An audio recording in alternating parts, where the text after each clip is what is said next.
glaciers fondent en silence et que les océans avancent mètre après mètre, c'est tout l'équilibre de notre planète qui vacille sous l'effet du réchauffement climatique. Mec, tu regardes les news des fois? Apparemment, dans 50 ans, on va être sous l'eau. Mais c'est génial! Le niveau de la mer, il augmente chaque année. Du coup, la plage, elle se rapproche de nous, c'est grave bien. Ouais, mais c'est chiant parce que moi, j'habite en bord de mer et je vais me noyer après. Ma maison, elle va se noyer. Ah ouais, pas faux, vas-y, chaud en vrai. Faudrait que ces glaciers, ils arrêtent de fondre là.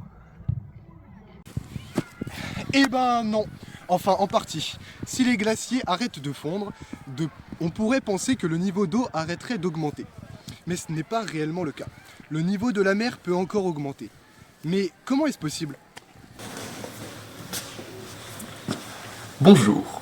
Dans ce schéma, la hausse du niveau de la mer est en effet due à la fonte des glaciers, provoquée par le réchauffement climatique et l'effet de serre.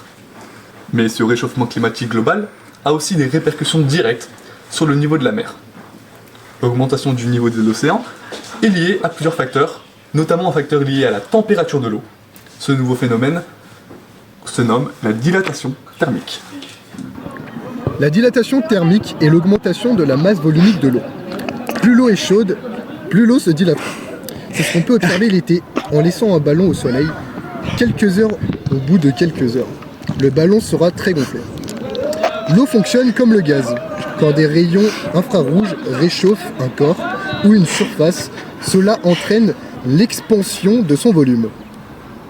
Microscopiquement, comment ça se passe? Eh bien, on parlera d'expansion thermique par l'agitation des molécules. On a ici nos molécules à 12 degrés qui entrent en collision entre elles. Puis, en chauffant ces molécules, les collisions vont se faire de plus en plus fortes et vont s'écarter, ce qui sera la cause de la dilatation thermique. La masse volumique de l'eau diminuera, donc l'eau prendra plus de place. Prenons cette expérience avec deux fioles. La première est à 15 degrés, la deuxième est à 50 degrés. On peut donc voir l'écart du volume d'eau que cela représente. C'est ce qui fait augmenter le niveau de la mer et des océans, et ainsi réchauffer de plus en plus les surfaces d'eau, provoquant une partie de la fonte des banquises présentes notamment en Arctique. Au cours du XXe siècle, la température moyenne du globe a augmenté de 0,6 degrés. La surface totale des océans est estimée à 360 fois 10 puissance 6 km². On peut donc considérer que seule la couche superficielle océanique, qui s'étend de la surface jusqu'à 1000 mètres de profondeur, a subi ce changement de température. Dans la plage des températures considérées, autour des 10 degrés en moyenne, seulement pour la couche superficielle, le coefficient de dilatation thermique de l'eau est à 1 fois 10 puissance 4 degrés Celsius. Rencontrons maintenant Sabrina Spreich, une professionnelle en la matière. Nous voici en présence de Sabrina Spreich, une océanologue qui a longtemps travaillé sur la question du stockage de l'énergie par les océans. Qu'avez-vous à nous dire? La capacité de l'océan à stocker l'énergie thermique est bien plus efficace.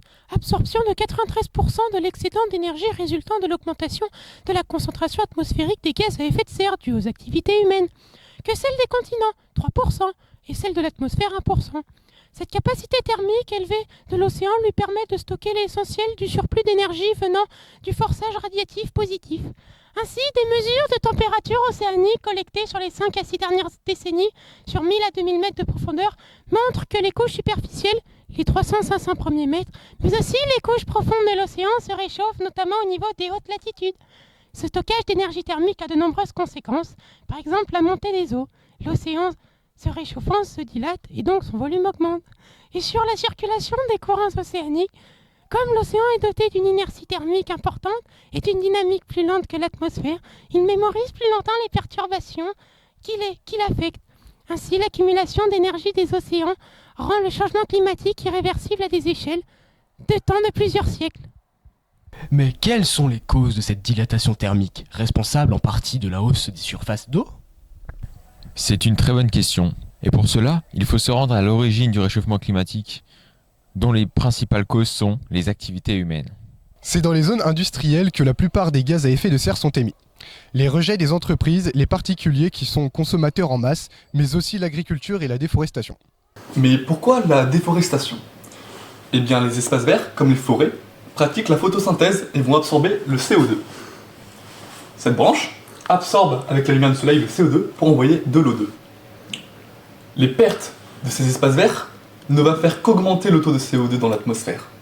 L'augmentation de la concentration de ces gaz dans l'atmosphère ne va que renforcer l'effet de serre et le réchauffement global. Cela a pour conséquence directe de réchauffer ainsi les océans et renforcer le processus de dilatation thermique de l'eau. Et contrairement à ce qu'on pourrait penser, ces conséquences ne sont pas concentrées qu'à un seul point sur la Terre. Elles sont bien présentes de partout. Mais là où elles sont le plus visibles, c'est au pôle Nord et au pôle Sud. Merci beaucoup, mais rien ne vaut mieux que l'avis d'un local. Retrouvons Guillaume, intervieweur spécial en Antarctique. Nous sommes aux côtes de l'Antarctique. Ici, il fait froid, mais ça n'a pas l'air de déranger les locaux. Monsieur, que pensez-vous de la dilatation thermique et de ses effets sur les populations locales? La hausse de la température de l'océan fait augmenter le niveau de l'eau. Cette eau chaude fait fondre la glace et fait encore augmenter le niveau de l'eau. C'est une boucle sans fin. Notre territoire se réduit de plus en plus. On est en train de réfléchir à une politique d'émigration en masse. Merci pour cette intervention. Les conséquences liées à la dilatation thermique sont aussi liées à la fonte des glaciers, les deux facteurs principaux de la hausse du niveau des océans. Et les conséquences sont très vastes. Tout à fait. Cette augmentation de la température de l'océan est brève. Parmi les conséquences, on peut trouver la destruction de la faune et de la flore locale. Plusieurs espèces de coraux majeurs ont été déclarées fonctionnellement éteintes. Elles ne remplissent plus leur rôle écologique, à cause des vagues de chaleur marine liées au réchauffement climatique des océans. Des proportions très élevées de coraux dans le monde, qui hébergent une part importante de la biodiversité marine, ont souffert et continuent de souffrir de blanchissement et de mortalité massive. Beaucoup d'espèces sont au bord de l'extinction, avec des populations en forte chute à cause de la combinaison de réchauffement océanique, acidification, perte d'oxygène et montée des eaux qui réduit les zones côtières. Exactement. De la même manière, la montée des océans menace nos sociétés. Selon des études, le niveau des océans pourrait augmenter de près d'1 mètre d'ici 2100, menaçant ainsi les littoraux aménagés et les villes côtières. En Europe, les pays comme les Pays-Bas, avec une altitude moyenne de 30 mètres, sont extrêmement menacés par cette montée des eaux. Pour conclure, la montée du niveau des océans est un phénomène extrêmement lié au réchauffement climatique, avec de multiples facteurs découlant de ce phénomène et de nombreuses causes à celui-ci. La montée des eaux résulte de la fonte des glaciers et de la banquise. De la même manière, quelle est la conséquence du réchauffement de l'air et de l'eau due à la dilatation thermique? Ainsi, l'augmentation des océans est un phénomène à surveiller de près, car il menace les villes, les populations et surtout la faune et la flore de l'engloutissement. La prévention auprès de la jeunesse des risques du réchauffement climatique est donc cruciale.